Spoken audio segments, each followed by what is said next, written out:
ब्रह्ममुरारिसुरार्चितलिङ्गं निर्मलभासितशोभितलिङ्गम् जन्मजदुःखविनाशकलिङ्गं तत्प्रणमामि सदा शिवलिङ्गम् देवमुनिप्रवरार्चितलिङ्गं कामदहन करुणाकरलिङ्गम् रावणदर्पविनाशकलिङ्गं तत्प्रणमामि सदा शिवलिङ्गम्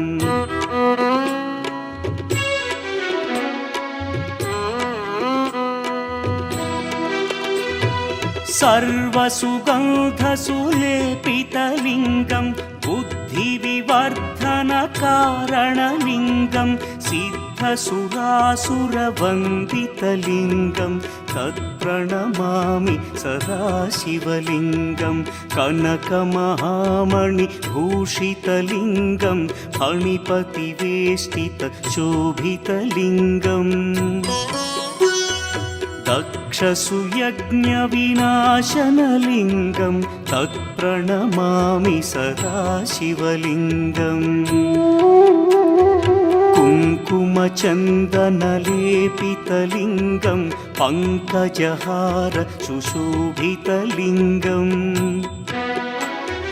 सञ्चितपापविनाशनलिङ्गं तत्प्रणमामि सदा शिवलिङ्गम्